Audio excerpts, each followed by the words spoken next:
to the transfer, thinking like, hey, we should be in a good position to start if we're going to make this kind of move for our last year of college eligibility. Like we have NBA draft aspirations, this, that, and the other. It's like Josiah Jordan James came back, and now we'll see who are going to be the most important five, but someone's going to lift it out. But like Rick Barnes is going to play the best five and the five that he trusts. Tommy Lloyd, I think at this point, has earned a lot of respect.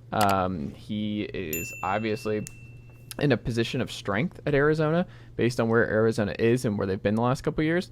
That, like, I don't necessarily believe that's true, where it's like, hey, Caleb, you don't have a lot of options right now. You're running out of options. Like, it's either you come here to a better situation, we could use you, but, like, we are not guaranteeing you anything. And if it makes the team better by you coming off the bench, that's going to happen. So I think people are getting caught up in whether or not he starts or what that looks like, or he wouldn't make this move unless he thought he's going to be. I'm like, Tommy Lloyd in this group doesn't strike me as the type that would just acquiesce to Caleb Love in that regard, if that's what it came up as. I think that's silly. And if Caleb Love is better as a third guard, great. Then Arizona will do that. If he actually develops and is a better player than what we've seen to this point in UNC, and Tommy Lloyd gets through to him in different ways, that's fine too. But I think people harp on that a little too much, and I think it's a wait and see, and I think Tommy Lloyd deserves the benefit of the doubt on this a little bit. What do you think? Yeah, I think the best version of Caleb Love is one that's off the ball. Like, I really, really do not like him as a ball handler. Gets himself into a lot of negative shooting situations. Just a lot of some really horrendous shooting selection from him in general. And truth be told, I'd take, at least two of their guards over him. I think Jaden. I mean, I definitely think it depends on if you consider Pelle Larson a guard. I think he's like a wing guard hybrid. Definitely a better player. I think Jaden Bradley is better, the Alabama transfer, and it's arguable that Kylan Boswell is better. I know he's a far better defender than Caleb Love is. And so I agree with you. I don't think that this is necessarily he's coming there to start. I mean, you can make an argument, and a fairly feasible one, that he's, their fourth or fifth best player. Probably fourth. And I don't think that's going to be a popular take, but at minimum, I think Ballo and Larson are better. I think Boswell might be better, and I think Bradley might be better. And that's before you get to Keyshawn Johnson, who I don't think is like an amazing player, but was a huge piece of the San Diego State team last year and a good two-way guy. There's a chance where, like you said, the six-man role is best for him. As like the microwave, basically, the Jordan Poole of the roster at his best.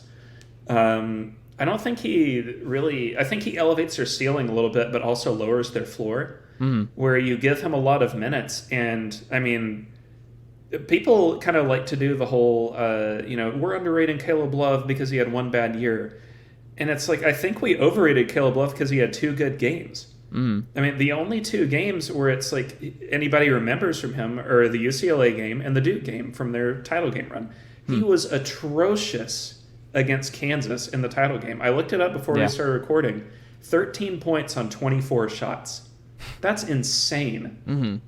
And that's not to... And that's. I remember him being really gassed in that game, and that's what a lot of folks, they spent a lot of time on the broadcast. I remember being like, Caleb Love clearly is out of gas. Like, Caleb Love is clearly gone.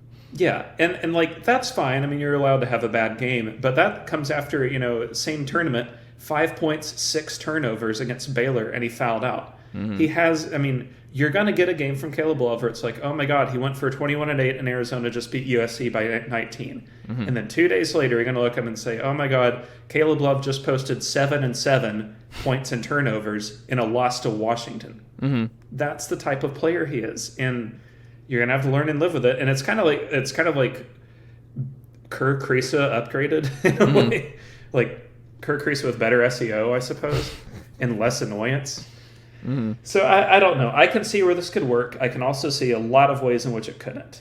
But like you said, I think Tommy Lloyd's earned the respect at this point. I think, I don't think it's controversial to say he's probably a better coach than Hubert is, and definitely a better offensive coach than Hubert, and better at getting the most out of that side of the ball. But I don't think it's going to fix Arizona's problem of having a very attackable guard on defense. That's fair. We'll stay in the Pac-12 here for a second, Will. We're doing this around different conferences this offseason, and I want to parse your brain here. The Pac-12 team that struggled last year that you now like their roster and scheme now? It cannot be Cal. I'm not letting you be.